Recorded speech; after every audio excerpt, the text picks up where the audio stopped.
ಜಮೀರ್ ಅಹಮದ್ ಖಾನ್ ಅವರನ್ನ ತೆಗೆದುಹಾಕ್ತಾ ಇದ್ದಾರಾ? ಕಾಂಗ್ರೆಸ್ ಸಾಕಷ್ಟು ನಾಯಕರು ಜಮೀರ್ ಅಹಮದ್ ಖಾನ್ ಅವರಿಗೆ ಸರಿಯಾದ ರೀತಿಯ ಸಪೋರ್ಟ್ ಕೊಡ್ತಾ ಇಲ್ವಾ ಅನ್ನುವಂತಹ ಪ್ರಶ್ನೆ ಸಿಕ್ಕಾಪಟ್ಟೆ ಕಾಡ್ತಾ ಇತ್ತು. ಜಮೀರ್ ಅಹಮದ್ ಖಾನ್ ಅವರ ಒಂದಿಷ್ಟು ಆಡಿಯೋಗಳು ಕೂಡ ವೈರಲ್ ಆಗಿತ್ತು. ಅದಕ್ಕೂ ಕೂಡ ಸಾಕಷ್ಟು ಜನ ಮಾತನಾಡಿದ್ರು. ಜಮೀರ್ ಅಹಮದ್ ಖಾನ್ ಅವರ ಜೊತೆಗೆ ನಿಲ್ಲಬೇಕಾಗಿರುವಂತಹ ಮುಸಲ್ಮಾನ ನಾಯಕರು ನಿಲ್ತಾ ಇಲ್ಲ. ಆದ್ರೆ ಮುಸಲ್ಮಾನ ನಾಯಕರ ಜೊತೆಗೆ ಜಮೀರ್ ಅಹಮದ್ ಖಾನ್ ಯಾವತ್ತೂ ನಿಂತಾಗಿದೆ. ಇದೇ ಈ ಹೊತ್ತಿನ ವಿಶೇಷ. ಜಮೀರ್ಗೆ ಕೋಕ್, ನಾನ್ ಕಾವ್ಯ ಹೆಗ್ಡೆ.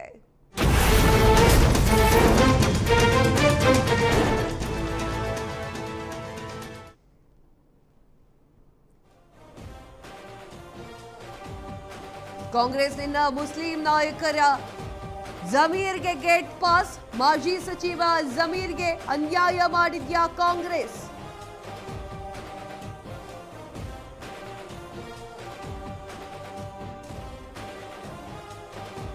ಕಾಂಗ್ರೆಸ್ನಿಂದ ಮುಸ್ಲಿಂ ನಾಯಕ ಜಮೀರ್ಗೆ ಗೇಟ್ ಪಾಸ್. ಮಾಜಿ ಸಚಿವ ಜಮೀರ್ಗೆ ಅನ್ಯಾಯ ಮಾಡಿದ್ಯಾ ಕಾಂಗ್ರೆಸ್? ಕೈಗಾಗಿ ದುಡಿದಂತಹ ಜಮೀರ್ಗೆ ಸಂಪುಟದಲ್ಲಿ ಇಲ್ಲವಾ ಸ್ಥಾನ? ಕಾಂಗ್ರೆಸ್ ವಿರುದ್ಧ ಸಿಡಿದೆದ್ದ ಅಲ್ಪಸಂಖ್ಯಾತ ಮುಖಂಡರು. ಸಚಿವ ಸ್ಥಾನ ಸಿಗದಿದ್ರೆ ಜಮೀರ್ ಅಹಮದ್ ರಾಜೀನಾಮೆ ಫಿಕ್ಸ್.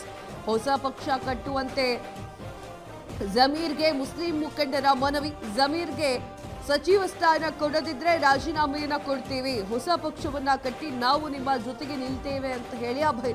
ಮುಸ್ಲಿಂ ಧರ್ಮಗುರುಗಳಿಂದಲೂ ಕೂಡ ಜಮೀರ್ಗೆ ಬೆಂಬಲ. ಸಚಿವ ಸ್ಥಾನ ಸಿಗದಿದ್ರೆ ಕೈಗೆ ಬಾಯ್ ಹೇಳಿ ಪಕ್ಷ ಕಟ್ಟೋದು ಫಿಕ್ಸ್. ಅಲ್ಪಸಂಖ್ಯಾತ ಮತಗಳನ್ನ ಕಳೆದುಕೊಳ್ಳುತ್ತಾ ಕಾಂಗ್ರೆಸ್.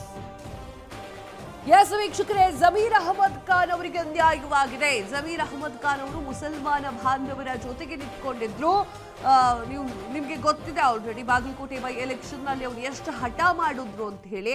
ಸೊ ಈಗ ಜಮೀರ್ ಅಹಮದ್ ಖಾನ್ ಅವ್ರನ್ನ ಕೈ ಬಿಟ್ಟಿದ್ಯಾ ಮುಸಲ್ಮಾನ ನಾಯಕರುಗಳು ಅಂತ ಹೇಳಿ ಒಂದು ಪ್ರಶ್ನೆ ಬರ್ತಾ ಇದೆ. ಇನ್ನು ಕಾಂಗ್ರೆಸ್ನಲ್ಲಿ ಏನಾಗ್ತಾ ಇದೆ? ಕಾಂಗ್ರೆಸ್ನಲ್ಲಿ ಜಮೀರ್ ಅಹಮದ್ ಖಾನ್ ಅವರಿಗೆ ಸರಿಯಾದ ರೆಸ್ಪೆಕ್ಟ್ ಸಿಗ್ತಾ ಇಲ್ಲ. ಜಮೀರ್ ಅಹಮದ್ ಖಾನ್ ಅವರ ಆಡಿಯೋ ಯಾವಾಗ ವೈರಲ್ ಆಯ್ತೋ ಆಗ ಸರಿಯಾದ ರೀತಿಯಲ್ಲಿ ಸ್ಪಂದನೆ ಸಿಗ್ತಾ ಇಲ್ಲ ಅವರಿಗೆ ಎನ್ನುವಂತಹ ವಿಚಾರಗಳು ಕೂಡ ಮುನ್ನೆಲೆಗೆ ಬರ್ತಾರೆ. ಇಲ್ಲಿ ಅಲ್ಪಸಂಖ್ಯಾತ ಮತಗಳನ್ನ ಕಳೆದುಕೊಳ್ಳುತ್ತಾ ಅಂತ ಕೇಳಿದ್ರೆ ಖಂಡಿತವಾಗಿಯೂ ಇಲ್ಲ. ಅದೇನು ವ್ಯತ್ಯಾಸ ಬೀಳುತ್ತೆ ಸ್ವಲ್ಪ ಮಟ್ಟಿಗೆ. ಜಮೀರ್ ಅಹಮದ್ ಖಾನ್ ಅವರು ಏನಾದರೂ ಪಕ್ಷದಿಂದ ಆಚೆಗೆ ಹೋಗಿ ಹೊಸ ಪಕ್ಷವನ್ನ ಕಟ್ಟಿದ್ರೆ ಕಾಂಗ್ರೆಸ್ನಲ್ಲಿ ಸ್ವಲ್ಪ ಪ್ರಮಾಣದ ಒಂಚೂರು ಮತಗಳಲ್ಲಿ ಕಡಿಮೆ ಬೀಳಬಹುದು. ಯಾಕಂದ್ರೆ ಯುಟಿ ಖಾದರ್ ಅವರು, ಗಾದಿರ್ ಅವರಿದ್ದಾರೆ, ಈ ಎಲ್ಲ ಸುಮಾರು ನಾಯಕರು ಅಲ್ಲೇ ಇದ್ದಾರಲ್ರಿ. ಯುಟಿ ಖಾದರ್ ಅವರಿಗೆ ಕೊಟ್ರಲ್ಲ ಸಚಿವ ಸ್ಥಾನವನ್ನು. ಹೆಂಗ್ ಮುಸಲ್ಮಾನ ನಾಯಕರು ಓಟ್ ಹಾಕೋದಿಲ್ಲ, ಮುಸಲ್ಮಾನ ನಾಯಕರು ಇದ್ರ ಬಗ್ಗೆ ತಲೆಕೆಡಿಸ್ಕೊಂತ ಹಿಂಗೆ ಹೇಳಕ್ ಸಾಧ್ಯ ಆಗುತ್ತೆ ಅಲ್ವಾ? ಸಚಿವ ಸ್ಥಾನ ಸಿಗದಿದ್ರೆ ಕೈಗೆ ಬಾಯ್ ಹೇಳುವಂತಹ ಸಾಧ್ಯತೆ ಇದೆಯಾ ಅನ್ನುವಂತಹ ಪ್ರಶ್ನೆ ಜೋರಾಗಿ ನಡೀತಾ ಇದೆ. ಅಕಸ್ಮಾತ್ ಸಚಿವ ಸ್ಥಾನವನ್ನ ಕೊಡದೆ ಹೋದ್ರೆ ಎರಡನೇ ಸುತ್ತಿನಲ್ಲಿ ಜಮೀರ್ ಅಹಮದ್ ಖಾನ್ ಅವರು ಪಕ್ಷವನ್ನ ಬಿಡುತ್ತಾರೆ, ಹೊಸ ಪಕ್ಷವನ್ನ ಕಟ್ತಾರೆ. ಆಲ್ರೆಡಿ ಪಾರ್ಟಿ ಇದೆ. ಸೊ ಆ ಒಂದು ಕಾರಣಕ್ಕಾಗಿ ಅವರು ಮುಸಲ್ಮಾನರ ಜೊತೆಗೆ ಪಕ್ಷವನ್ನ ಕಟ್ತಾರೆ ಅನ್ನುವಂತಹ ಒಂದು ವಿಚಾರಗಳು ಕೂಡ ಮುನ್ನೆಲೆಗೆ ಬರ್ತದೆ. ಆದರೆ ಜಮೀರ್ ಅಹಮದ್ ಖಾನ್ ಅವರಿಗೆ ಗೊತ್ತಿದೆ ಅನ್ಕೊಳ್ತೀನಿ ನಾನು, ಏನು ಕಾಂಗ್ರೆಸ್ ಪಕ್ಷ ಬಿಟ್ಟರೆ ಮತ್ತು ಹೊಸ ಪಕ್ಷವನ್ನ ಕಟ್ಟಿ ಪೂರ್ಣ ಪ್ರಮಾಣದಲ್ಲಿ ಅದನ್ನು ತೆಗೆದುಕೊಂಡು ಬರೋಕ್ಕಾಗೋದಿಲ್ಲ ಅಂತ ಹೇಳಿ. 1 ಸೀಟ್ 2 ಸೀಟ್ ಗೆಲ್ಲಬಹುದು ಅಷ್ಟೇ ಹೊಸ ಪಕ್ಷವನ್ನ ಕಟ್ಟಿದ್ರು. ಸೊ ಹೀಗಿದ್ದಾಗ ಅವರು ಕೂಡ ಯೋಚನೆಯನ್ನ ಮಾಡ್ತಾರೆ, ಏನೋ ಟಕ್ಕಂತ ಹೋಗಿ ಹೊಸ ಪಕ್ಷವನ್ನ ಕಟ್ಕೊಂಡು ನಾನು ವಿಜಯ ಬೇರಿಯನ್ನ ಬಾರಿಸ್ತೀನಿ, ಸಾಧ್ಯವೇ ಆಗೋದಿಲ್ಲ. ಎಸ್, ಇದ್ರ ಬಗ್ಗೆ ಮಾತನಾಡಲಿಕ್ಕೆ ಇರ್ಷಾದ್ ಅಹಮದ್ ಅವರು ಕಾಂಗ್ರೆಸ್ನ ವಕ್ತಾರರು ನಮ್ಮ ಜೊತೆಗಿದ್ದಾರೆ. ಸರ್, ಕಾರ್ಯಕ್ರಮಕ್ಕೆ ಸ್ವಾಗತ. ಒಂದೇ ಪ್ರಶ್ನೆ, ಮುಸಲ್ಮಾನ ನಾಯಕರು ಈಗ ಮುನಿಸ್ಕೊಂಡಿದ್ದಾರಾ ಜಮೀರ್ ಅಹಮದ್ ಖಾನ್ ಅವ್ರನ್ನ ದೂರ ಇಟ್ಟಿದ್ದಕ್ಕೆ ಅನ್ನೋದಕ್ಕೆ ಪ್ರಶ್ನೆಗೆ ಉತ್ತರ ಕೊಡ್ಬೇಕು ನೀವೀಗ. ನೋಡಿ, ಕಾಂಗ್ರೆಸ್ ಪಕ್ಷ ಎಲ್ಲ ಸಮುದಾಯದವ್ರನ್ನ ವಿಶ್ವಾಸಕ್ಕೆ ತೆಗೆದುಕೊಂಡು ಹೋಗುವಂಥ ಪಕ್ಷ. ಸೊ ಕಾಂಗ್ರೆಸ್ ಪಕ್ಷದಲ್ಲಿ ಎಲ್ರಿಗೂ ನಾವು ಸಮನಾದ ಒಂದು ಅವಕಾಶವನ್ನು ಕೊಡ್ತೀವಿ ಮತ್ತು ಅದ್ರ ಜೊತೆಯಲ್ಲಿ ಎಲ್ಲ ಮುಖಂಡರಿಗೆ ಅವ್ರದ್ದೇ ಆದಂಥ ಶಕ್ತಿ ಇರುತ್ತೆ. ಸೊ ಅವರಿಗೆ ನ್ಯಾಯ ಕೊಡುವಂಥ, ಬೆಲೆ ಕೊಡುವಂಥ ಕೆಲಸ ಕಾಂಗ್ರೆಸ್ ಪಕ್ಷ ಮಾಡ್ತದೆ. ಮಾನ್ಯ ಜಮೀರ್ ಅಹಮದ್ ಸಾಹೇಬರಿಗೂ 2019ರಲ್ಲಿ ಅವರು 2018 ನಂತರ ಸಚಿವರಾಗಿ ಕೆಲಸ ಮಾಡಿದ್ದಾರೆ ಕಾಂಗ್ರೆಸ್ ಪಕ್ಷದಲ್ಲಿ. ಅದಾದ ನಂತರ ಅವರಿಗೆ ತೆಲಂಗಾಣದಲ್ಲಿ ನಾವು ಇನ್ಚಾರ್ಜ್ ಆಗಿ ಎಲ್ಲ ಕಳಿಸಿದ್ವಿ ಚುನಾವಣೆಯಲ್ಲಿ. ಮೊನ್ನೆ ಕೇರಳದಲ್ಲಿ ಹೋಗಿ ಅವರು ಚುನಾವಣೆಯನ್ನು ಮಾಡಿ ಬಂದಿದ್ದಾರೆ. ಸೊ ಹಾಗಾಗಿ ಕಾಂಗ್ರೆಸ್ ಪಕ್ಷ ಭಾಳಷ್ಟು ಅವಕಾಶಗಳನ್ನು ಮಾನ್ಯ ಜಮೀರ್ ಅಹ್ಮದ್ ಸಾಹೇಬರಿಗೆ ಕೊಟ್ಟಿದೆ. ಆಮೇಲೆ ಈಗ ಮೊದಲನೆಯ ಎಕ್ಸ್ಪಾನ್ಷನಲ್ಲಿ ಅವರು ಬರದೇ ಇರ್ಬೋದು, ಇನ್ನು 2-3 ಎಕ್ಸ್ಪಾನ್ಷನ್ಗಳಿದೆ. ಹಾಗಾಗಿ ಸೂಕ್ತ ಸಮಯದಲ್ಲಿ ಎಲ್ಲ ಆಯಾಮಗಳ ಮೇಲೆ ಒಂದು ಕೂಲಂಕುಷವಾದಂಥ ಚರ್ಚೆ ಮಾಡಿ ಮಾನ್ಯ ಹೈಕಮಾಂಡ್ ಒಂದು ನಿರ್ಣಯವನ್ನು ಕೈಗೊಳ್ಳುತ್ತೆ. ಅಂದರೆ ನೀವು ಹೇಳೋ ಪ್ರಕಾರ ಏನು ಅಂತಂದರೆ ಯಾವುದು ಮುನಿಸಿ ಏನಿಲ್ಲ ಜಮೀರ್ ಅಹ್ಮದ್ ಖಾನ್ ಅವ್ರಿಗೆ ಪಕ್ಷದಲ್ಲಿ ಚೆನ್ನಾಗಿ ಓಡಾಡ್ಕೊಂಡಿದ್ದಾರೆ ಅಂತ? ಇಲ್ಲ, ನಾನು ಹೇಳ್ತಾ ಇದ್ದೀನಲ್ಲ, ಈಗ ಅಲ್ಪಸಂಖ್ಯಾತ ಸಮುದಾಯದ ನಾಯಕರು ಅಂತ ಹೇಳಿದ್ರಿ ನೀವು. ಯಾವ ನಾಯಕರಲ್ಲೂ ಏನೂ ಭಿನ್ನಾಭಿಪ್ರಾಯ ಇಲ್ಲ. ಇವತ್ತು ಎಲ್ಲ ಅಧಿಕಾರ ಹಸ್ತಾಂತರನೂ ಭಾಳ ಸುಸೂತ್ರವಾಗಿದೆ, ಪಕ್ಷನೂ ಸದೃಢವಾಗಿದೆ, ಸರ್ಕಾರ ಭಾಳ ಸಮರ್ಪಕವಾಗಿ ನಡೀತಾ ಇದೆ. ಸೊ ಹಾಗಾಗಿ ಅಂಥ ಯಾವುದೇ ಸಂದರ್ಭ ಇಲ್ಲ ಅಂತ ನನ್ನ ಅನಿಸಿಕೆ. ಹಾಗೆ ಈಗ ಹೊಸ ಪಕ್ಷ ಕಟ್ಟುವಂತಹ ಆಲೋಚನೆ ಏನಾದರೂ? ಅದು ಮಾನ್ಯ ಜಮೀರ್ ಅಹ್ಮದ್ ಸಾಹೇಬ್ರೆ ಇದಕ್ಕೆ ಉತ್ತರ ಕೊಡಬೇಕು. ಓಕೆ, ಆ ಥರದ್ದೇನೋ ನಿಮ್ಗೆ ಕಾಣಿಸ್ತಾ ಇಲ್ಲ?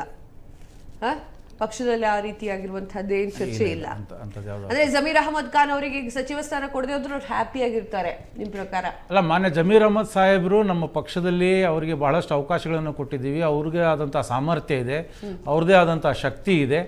ಸೊ ಅವರು ಒಂದು ಶಕ್ತಿಯುತ ನಾಯಕರಾಗಿದ್ದಾರೆ ನಮ್ಮ ಕಾಂಗ್ರೆಸ್ ಪಕ್ಷದಲ್ಲಿ. ಸೊ ಮಾನ್ಯ ಹೈಕಮಾಂಡ್ ಅವರು ಎಲ್ಲ ವಿಷಯಗಳ ಮೇಲೆ ಚರ್ಚೆ ಮಾಡಿ ಮುಂದಿನ ಏನು ಎಕ್ಸ್ಪಾನ್ಷನ್ಗಳಲ್ಲಿ ಅವರಿಗೆ ಅವಕಾಶ ಮಾಡಿ ಕೊಡ್ಬೋದು. ಅಲ್ಲ, ಕೊಡ್ಬೋದು. ನೀವು ಹೇಳೋದು ಹೆಂಗಿದೆ ಅಂತಂದ್ರೆ ಜಮೀರ್ ಅಹ್ಮದ್ ಖಾನ್ ಅವರು ಯಾವುದೇ ರೀತಿಯೂ ಬೇಜಾರಾಗೋದಿಲ್ಲ, ಸಚಿವ ಸ್ಥಾನ ಕೊಡದೆ ಹೋದ್ರೂ ಬೇಜಾರಾಗೋದಿಲ್ಲ, ಪಕ್ಷದಲ್ಲಿ ಇರ್ತಾರೆ ಅನ್ನೋ ಥರ ಮಾತಾಡ್ತಿದ್ದೀರಿ. Is it right? ಅದು ಪಾಸಿಬಿಲಿಟಿ ಇದೆಯಾ? ಅಲ್ಲ, ಅವರು ಪಕ್ಷದ ಒಬ್ಬ ನಿಷ್ಠಾವಂತ ನಾಯಕರಾಗಿದ್ದಾರೆ. ಬಹಳಷ್ಟು ಕೆಲಸ ಕಾರ್ಯವನ್ನು ಪಕ್ಷಕ್ಕಾಗಿ ದುಡಿದಿದ್ದಾರೆ, ಬಹಳಷ್ಟು ಸಮಯವನ್ನು ಪಕ್ಷಕ್ಕಾಗಿ ಕೊಟ್ಟಿದ್ದಾರೆ. ಅದೇ ರೀತಿ ಪಕ್ಷನೂ ಅವರಿಗೆ ಬಹಳಷ್ಟು ಅವಕಾಶಗಳನ್ನು ಮಾಡಿಕೊಟ್ಟಿದೆ. ಹಾಗಾಗಿ ಅವರು ಪಕ್ಷದ ಒಂದು ನಿಷ್ಠಾವಂತ ನಾಯಕನಾಗಿ ಅವರು ಮುಂದುವರಿತಾರೆ.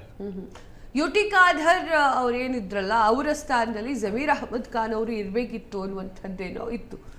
ಅದು ಹೌದಾ? ಅಲ್ಲ, ಮಾನ್ಯ ಹೈಕಮಾಂಡ್ ಅವರಿಗೆ ಯಾರನ್ನ ಯಾವ ಸಮಯದಲ್ಲಿ ತೆಗೆದುಕೊಳ್ಬೇಕು, ಯಾರನ್ನ ಯಾವ ಸಮಯದಲ್ಲಿ ಕೈ ಬಿಡಬೇಕು ಅನ್ನೋದಂಥ ಎಲ್ಲ ಕುಲಂಕುಷವಾಗಿ ವರದಿಗಳನ್ನು ತರಿಸಿ ಅವರು ನಿರ್ಣಯವನ್ನು ಕೈಗೊಂಡಿರ್ತಾರೆ. ಸೊ ಹಾಗಾಗಿ ಯುಟಿ ಖಾದರ್ ಅವರಿಗೆ ಮೊದಲನೆಯ ಒಂದು ಲಿಸ್ಟಲ್ಲಿ ಅವರಿಗೆ ಅವಕಾಶ ಆಗಿದೆ. ಮುಂದಿನ ಲಿಸ್ಟಲ್ಲೂ ಉಳಿದಂತಹ ನಾಯಕರುಗಳಿಗೂ ಅವಕಾಶ ಆಗುತ್ತೆ. ಅದು ಆಡಿಯೋ ವೈರಲ್ ಆಗಿಲ್ಲ ಅಂತಂದ್ರೆ ಜಮೀರ್ ಅಹ್ಮದ್ ಖಾನ್ ಅವರು ಕೂಡ ಫ್ಲೈಟ್ ಹತ್ತೋರಿದ್ರು ಅನ್ನುವಂಥ ವಿಚಾರ ಬಂದಿತ್ತು. ಇರ್ಷಾದ್ ಸರ್, ಇಲ್ಲ ನೋಡಿ, ಇವತ್ತು ಆಡಿಯೋ ವಿಚಾರ ಈಗಾಗಲೇ ತನಿಖೆಗೆ ಅವರೇ ದೂರು ಕೊಟ್ಟಿದ್ದಾರೆ. ಯಾರು ಆ ಆಡಿಯೋನಲ್ಲಿ ಮಾತಾಡಿದ್ದಾರೆ ಅವರು ಹೋಗಿ ಈಗಾಗಲೇ ದೂರನ್ನು ಕೊಟ್ಟಿದ್ದಾರೆ. ಅದರ ತನಿಖೆಯ ವಿಷಯ ಈಗ ಅದು ಸತ್ಯಾಸತ್ಯತೆ ಬಯಲಿಗೆ ಬರಲಿ, ಗೊತ್ತಾಗುತ್ತೆ ಅದು AI ಜನರೇಟೆಡ್ ಇದೆಯೋ ಏನಿದೆಯೋ ಅಂತ. ಅದಾದಮೇಲೆ ಅದರ ಮೇಲೆ ಒಂದು ಹೈಕಮಾಂಡ್ ಸೂಕ್ತವಾದಂಥ ನಿರ್ಣಯ ಕೈಗೊಳ್ಳುತ್ತೆ. Okay, S. ಕಾರ್ಯಕ್ರಮದಲ್ಲಿ ಶಂಕರ್ ಗೌಡ್ ಬಿರಾದಾರರು ಇದ್ದಾರೆ, ಬಿಜೆಪಿ ವಕ್ತಾರರು. ಎಸ್, ಕಾರ್ಯಕ್ರಮಕ್ಕೆ ಸ್ವಾಗತ ಸರ್. ವಿಚಾರ ಇಷ್ಟೇ, ಕಾಂಗ್ರೆಸ್ನಿಂದ ಮುಸ್ಲಿಂ ನಾಯಕ ಜಮೀರ್ ಅಹ್ಮದ್ ಖಾನ್ಗೆ ಗೇಟ್ ಪಾಸ್ ಕೊಡ್ಲಿದ್ದಾರಾ ಎನ್ನುವಂತಹ ಪ್ರಶ್ನೆ ನಿಮ್ಗೇನು ಅನ್ಸುತ್ತೆ? ಹೊರಗಡೆಯಿಂದ ನೋಡು ಕೊಟ್ಟಾಯ್ತಲ್ಲ, ಹೇಗೆ ಹೇಳ್ತೀರಿ? ಕಾಂಗ್ರೆಸ್ನ ಅದು ಆಂತರಿಕ ವಿಚಾರ. ಅವ್ರು ಏನಾದರೂ ಯಾರನ್ನಾದ್ರೂ ಬೇಕಾದ್ರೆ ಸಚಿವರು ಮಾಡ್ಕೊಳ್ಳಿ. ಇವತ್ತು ರಾಜ್ಯದ ಮುಂದೆ ತಲೆದಿರುವ ಪ್ರಶ್ನೆಗಳು ಯಾವುವು? ಇವತ್ತು ಸ್ಕೂಲ್ಗಳು ಸ್ಟಾರ್ಟ್ ಆಗಿದೆ. ಲಾಸ್ಟ್ ಇಯರ್ ಸ್ಕೂಲ್ಗಳು ಸ್ಟಾರ್ಟ್ ಆದಾಗ ಮಕ್ಕಳಿಗೆ ಪಠ್ಯ ಪುಸ್ತಕಗಳು ಸಿಕ್ಕಿರಲಿಲ್ಲ, ಶೂಸ್ಗಳು ಸಿಕ್ಕಿರಲಿಲ್ಲ, ಸಮವಸ್ತ್ರಗಳು ಸಿಕ್ಕಿರಲಿಲ್ಲ. ಈ ಎಕ್ಸಾಮ್ ಮುಗಿದು ಇನ್ನೇನು ವರ್ಷ ಪೂರ್ತಿ ಆಗೋ ಟೈಮಲ್ಲೂ ಅದೇ ಪರಿಸ್ಥಿತಿ ಇತ್ತು. ಈ ವರ್ಷ ಏನು ಪರಿಸ್ಥಿತಿ ಇದೆ? 10,494 ಸ್ಕೂಲ್ಗಳಲ್ಲಿ ಕೊಠಡಿಗಳೇ ಇಲ್ಲ ಕಲಿಸ್ಲಿಕ್ಕೆ. ಆಮೇಲೆ 2034 ಸ್ಕೂಲ್ಗಳಲ್ಲಿ ಶೌಚಾಲಯಗಳೇ ಇಲ್ಲ. ಓಕೆ, ಈ ಹೆಣ್ಣು ಮಕ್ಕಳು ಹೋಗ್ತಾರೆ, ಗಂಡು ಮಕ್ಕಳು ಹೋಗ್ತಾರೆ, ಬೆಳಗ್ಗೆಯಿಂದ ಸಂಜೆವರೆಗೂ ಸ್ಕೂಲಲ್ಲೇ ಇರಬೇಕಾಗದ ಪರಿಸ್ಥಿತಿ ಇದೆ. ಕರ್ನಾಟಕದ ಎಜುಕೇಶನ್ ಬಜೆಟ್ ಎಷ್ಟಿದೆ? 47,272 ಕೋಟಿ ಇದೆ. ಏನ್ ಮಾಡ್ತಿದೆ ಸರ್ಕಾರ ಈಗ? ಓಕೆ, ಜಮೀರ್ ಅಹ್ಮದ್ ಖಾನ್ ಅವ್ರಿಗೆ ಪಕ್ಷದಿಂದ ಅವ್ರಿಗೆ ಹೋಗ್ತಾರೆ ನಿಮ್ಮ ಪ್ರಕಾರ? ಗಿಟ್ಟಾಯ್ತಲ್ಲ ಮೇಡಮ್, ಇನ್ನೇನಿದೆ? ನಿನ್ನೆ DK ಶಿವಕುಮಾರ್ ಅವರು DK ಸುರೇಶ್ ಅವ್ರು ಭೇಟಿಯಾಗಿ ಏನ್ ಹೇಳಿದ್ದಾರೆ? ಇದೊಂದೇ ಅಲ್ಲಪ್ಪ, ಇನ್ನೂ ಬಹಳ ಇದಾವೆ. ನನ್ ಬಿಟ್ರೆ ಖುಷಿಯಿಂದ ಓಡಾಡ್ತಿದ್ರಲ್ಲ ಸರ್ ಮೊನ್ನೆ. ಎಲ್ಲಿ ವಾಪಸ್ DK ಶಿವಕುಮಾರ್ ಅವ್ರದ್ದು ಈ ಕಡೆ ಓದ್ ಸ್ಟಾರ್ಟ್ ಆಯ್ತು, ಈ ಕಡೆ ಎದ್ದು ಬಂದ್ರಲ್ಲ ವಾಪಸ್. ಇಲ್ಲ, ನಿಮ್ ಟಿವಿಲೇ ಇದೆ ನೋಡಿ, ನೀವು ಹಿಂಗ್ ಬಂದ್ಬಿಟ್ರು ವಾಪಸ್. ಆಯ್ತಾ, ಅದೆಲ್ಲ ಇದೆಯಲ್ಲ. DK ಸುರೇಶ್ ಭೇಟಿಯಾಗಿ ಏನ್ ಹೇಳಿದ್ರು? ಇದೊಂದೇ ಅಲ್ಲಪ್ಪ, ಜಮೀರ್ ಬಾಳ ಇದಾವೆ, ನೀನ್ ಸುಮ್ನೆ ಸಿದ್ದರಾಮಯ್ಯವ್ರ ಥ್ರೂ ನಮಗೆ ಪ್ರೆಷರೈಸ್ ಮಾಡಿದ್ರೆ ಹಿಂಗೆ ಬೇರೆ ಆಗುತ್ತೆ ಟಾರ್ಗೆಟ್ ಆಗ್ತಿದಾರಾ ಹೊರಗಡೆ ಬಿಡ್ತೀವಿ ಅಂತೇಳಿ ಡಿ ಕೆ ಸುರೇಶ್ ಅವರು ಎಲ್ಲ ಹೇಳಿದ್ದಾರೆ ನಿಮ್ ಅಂತ ಪ್ರಕಾರ ಟಿವಿ ಮಾಧ್ಯಮಗಳೇ ಹೇಳ್ತಿದೆ. So yes I know target ಆಗ್ತಿದಾರಾ ಜಮೀರ್ ಅಹ್ಮದ್ ಖಾನ್ ಅವರು? ಟಾರ್ಗೆಟ್ ಆಗ್ತಿದಾರೋ ಅವ್ರು ಸ್ವಯಂಕೃತ ಅಪರಾಧ ಮಾಡಿದಾರೋ ಗೊತ್ತಿಲ್ಲ. ಅವ್ರ ಪಕ್ಷದದ್ದು ಆಂತರಿಕ ನಿಲುವು, ಅದಕ್ಕೆ ಮುಸಲ್ಮಾನ್ ಸಮುದಾಯ ಯಾವ ರೀತಿ ವರ್ತಿಸುತ್ತೋ ಅದನ್ನ ಹೇಳ್ತಿಲ್ಲ. ಸಮುದಾಯ ಮತ್ತು ಪಕ್ಷದ ಮಧ್ಯೆ ಬಂದಿರುವಂಥದ್ದು. ಯಾಕಂದ್ರೆ ಅವರು ಮುಸಲ್ಮಾನ್ ಉಲೇಮಾಗಳು ಹೇಳಿದ್ರು ಈ ಬಾರಿ ನಮ್ಮಿಂದ ಕಾಂಗ್ರೆಸ್ ಸರ್ಕಾರ ಆಡಳಿತಕ್ಕೆ ಬಂತು ಅಂತೇಳಿ ಎಲ್ಲ ಮುಸಲ್ಮಾನ್ ನಾಯಕರು ಹೇಳಿದ್ರು ಈ ಬಾರಿ. ಆದರೆ ಕಾಂಗ್ರೆಸ್ ಸರ್ಕಾರ ಜಮೀರ್ ಅಹಮದ್ ಖಾನ್ ಅವ್ರ ವಿಷಯದಲ್ಲಿ ಹೇಗೆ ವರ್ತಿಸಿದೆ ಅನ್ನೋದು ಇಡೀ ರಾಜ್ಯ ನೋಡ್ತಾ ಇದೆ. ಅವ್ರ ಸಮುದಾಯಕ್ಕೆ ಬಿಟ್ಟಿದ್ದು ನಮ್ಗೆ ಇದು ಬೇಕಾಗಿಲ್ಲ. ಆಸ್ ಎ BJP ನಾನು ಹೇಳ್ತಿರೋದು, ಜನರ ಸಮಸ್ಯೆಗಳಿದೆ. ಬೆಂಗಳೂರು ನೀರಲ್ಲಿ ಮುಳುಗೋಗ್ಬಿಟ್ಟಿದೆ. 3 ವರ್ಷದಿಂದ ನೀವು 20-25 ಸಾವಿರ ಕೋಟಿ ರೂಪಾಯಿ ರೋಡ್ ಕೊಟ್ಟಿದ್ದೀರಿ, ಮತ್ತೆ ನೆನ್ನೆ ಬಂದ್ಬಿಟ್ಟು ಮತ್ತೆ 2,000 ಕೋಟಿ ಅನೌನ್ಸ್ ಮಾಡಿದ್ದೀನಿ ಅಂತ ಹೇಳ್ತಿದ್ದೀರಿ. ಎಲ್ಲೋಯ್ತು ಹಳೆ ದುಡ್ಡುಗಳು? ಇರ್ಷಾದ್ ಸರ್, ವಿಚಾರ ಇಷ್ಟೇ, ಜಮೀರ್ ಅಹಮದ್ ಖಾನ್ ಅವ್ರನ್ನ ಸಚಿವರನ್ನಾಗಿ ಮಾಡದೆ ಹೋದ್ರೆ ಸಾಕಷ್ಟು ಮುಸಲ್ಮಾನ ನಾಯಕರು ರಾಜೀನಾಮೆ ಕೊಡ್ತೀನಿ ಅಂತ ಕೂತ್ಕೊಂಡಿದ್ದಾರಂತೆ.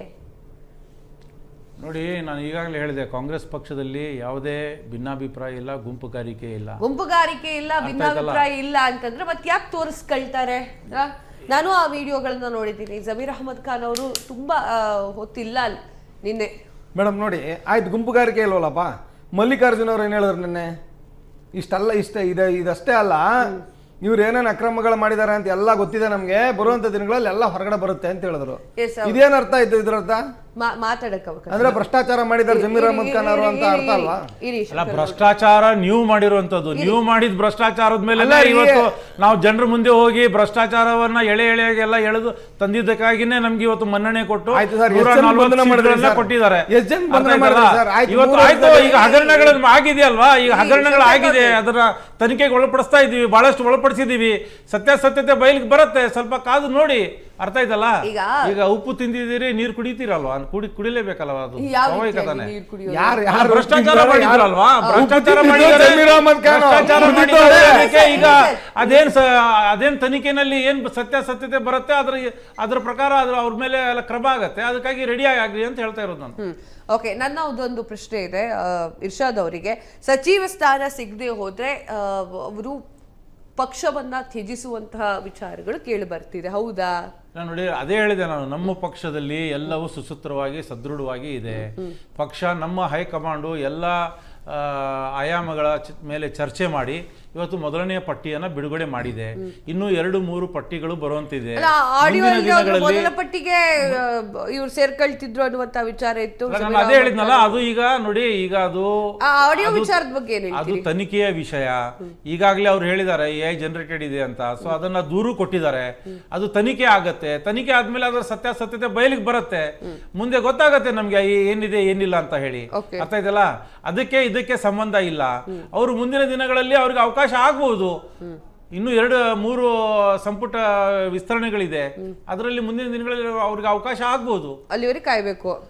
ಅಲ್ಲ, ಈಗ ಬಂದಿಲ್ಲ ಅಂದ್ರೆ ನೆಕ್ಸ್ಟ್ ಲಿಸ್ಟ್ ವರೆಗೆ ಕಾಯಲೇಬೇಕಲ್ಲ. ಈ ಲಿಸ್ಟ್ ಅಲ್ಲಿ ಕೊಡಲ್ಲ ಅಂತ ನೀವು? ಅಲ್ಲ, ಈಗ ಆಗಿದೆಯಲ್ಲ, ಲಿಸ್ಟ್ ಆಗ್ಬಿಟ್ಟಿದೆಯಲ್ಲ. ಈಗ 13 ಜನರು ಬಂದಿದಾರಲ್ಲ. ಈಗ ನೆಕ್ಸ್ಟ್ ಲಿಸ್ಟ್ ಅಲ್ಲಿ ಕೊಡಲ್ಲ ಅಂತ ನೀವು? ಅಲ್ಲ, ನೆಕ್ಸ್ಟ್ ಲಿಸ್ಟ್ ಅಲ್ಲಿ ಅವರು ತಗೊಳ್ಳೋದು ಅಥವಾ ಹೈಕಮಾಂಡ್ ಅವರು ಯಾವ ರೀತಿ ಅದನ್ನ ಚರ್ಚೆ ಮಾಡ್ತಾರೆ, ಯಾವ ರೀತಿ ನಿರ್ಣಯ ಕೈಗೊಳ್ತಾರೆ, ಅದು ಹೈಕಮಾಂಡ್ ಬಿಟ್ಟಿದ್ದು.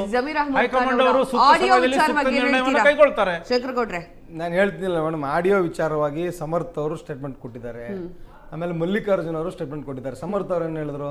ಇವೆಲ್ಲ BJP ಅವ್ರ ಜೊತೆ ಸೇರಿ ಇವರೆಲ್ಲ ಕಳ್ಳಾಟ ಮಾಡಿದ್ರು ಅಂತೇಳಿ ಅವ್ರ ಮೇಲೆ ಹಾಕಿದ್ರು. ಎರಡನೇದು ಮಲ್ಲಿಕಾರ್ಜುನ್ ಅವ್ರು ಏನು ಹೇಳಿದ್ರು? ಇದಷ್ಟೇ ಅಲ್ಲ, ಜಮೀರ್ ಅಹಮದ್ ಖಾನ್ದು ಭಯಂಕರ ಭ್ರಷ್ಟಾಚಾರ ಮಾಡೋನೆ, ಎಲ್ಲ ಬರುವಂತ ದಿನಗಳಲ್ಲಿ ಹೊರಗಡೆ ಬರುತ್ತೆ ಅಂತ ಹೇಳಿದ್ರು. ಇನ್ನು BJP ಅವ್ರ ಸ್ಟೇಟ್ಮೆಂಟ್ ಅಲ್ಲ ಇದು, ಕಾಂಗ್ರೆಸ್ ಅಲ್ಲಿರುವಂತಹ ಮಲ್ಲಿಕಾರ್ಜುನ್ ಅವ್ರ ಸ್ಟೇಟ್ಮೆಂಟು. ಯಾರು ದಾವಣಗೆರೆ ಎಲೆಕ್ಷನ್ ಫೇಸ್ ಮಾಡಿ ಗೆದ್ರಲ್ಲ ಅವ್ರ ಸ್ಟೇಟ್ಮೆಂಟು. ಇದು ಕಾಂಗ್ರೆಸ್ನ ಆಂತರಿಕ ವಿಚಾರ. ಇವ್ರು ಎಷ್ಟಾದ್ರೂ ಕಿತ್ತಾಡ್ಲಿ, ನಮಗೆ ಸಂಬಂಧ ಇಲ್ಲ. ಇವ್ರು ಎಷ್ಟು ಬೇಕಾದ್ರೂ ಅವ್ರ ಪಾರ್ಟಿಯ ಇದರಲ್ಲಿ ಹೊಡೆದಾಡ್ಕೊಳ್ಳಿ, ನಮಗೆ ಬೇಕಾಗಿಲ್ಲ. ನಮಗೆ ಬೇಕಾಗಿರೋದು ನೀವು ಅಭಿವೃದ್ಧಿ ಮಾಡ್ತೀನಿ ಅಂತ ಇಲ್ಲಿ ಬಂದಿದ್ದೀರಿ. ಮಾನ್ಯತಾ ಟೆಕ್ ಪಾರ್ಕ್ ರೋಡ್ ಏನಾಗಿದೆ ಇವತ್ತು?